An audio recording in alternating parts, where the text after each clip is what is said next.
പ്രതിപക്ഷത്തെ രൂക്ഷഭാഷയിൽ വിമർശിച്ച പ്രധാനമന്ത്രി നരേന്ദ്രമോദി. ജനം തള്ളിക്കളഞ്ഞവർ പാർലമെന്റ് തടസ്സപ്പെടുത്തുന്നു. സഭ തടസ്സപ്പെടുത്തുന്നവർക്ക് ജനപിന്തുണയില്ലെന്നും പ്രധാനമന്ത്രി പറഞ്ഞു. ശൈത്യകാല സമ്മേളനത്തിന് മുന്നോടിയായി മാധ്യമങ്ങളെ അഭിസംബോധന ചെയ്യവെയാണ് പ്രധാനമന്ത്രി പ്രതിപക്ഷത്തെ കടന്നാക്രമിച്ചത്. രാജ്യത്തെ ജനങ്ങൾ തള്ളിക്കളഞ്ഞ ചിലർ സഭാ നടപടികൾ തടസ്സപ്പെടുത്താൻ ശ്രമിക്കുന്നു. ജനങ്ങളുമായി ബന്ധപ്പെട്ട വിഷയങ്ങൾ പാർലമെന്റിൽ ഉന്നയിക്കുന്നതിൽ പ്രതിപക്ഷം പരാജയപ്പെട്ടതായി പ്രധാനമന്ത്രി പ്രതികരിച്ചു. പാർലമെന്റ് തടസ്സപ്പെടുത്തുന്നത് മൂലം ഏറ്റവും പ്രയാസം അനുഭവിക്കുന്നത് യുവ എംപിമാരാണെന്നും പ്രധാനമന്ത്രി ചൂണ്ടിക്കാട്ടി. दुर्भाग्य से कुछ लोगों ने अपने राजनीतिक स्वार्थ के लिए जिनको जनता ने अस्वीकार किया है, वे संसद को भी मुट्ठी भर लोगों के हुड़दंगबाजी से कंट्रोल करने का लगातार प्रयास कर रहे हैं. ഈ സമ്മേളനം ഏറെ പ്രത്യേകതകൾ ഉള്ളതാണ്.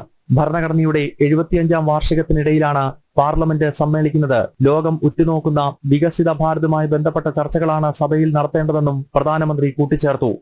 ജനം, ഡൽഹി.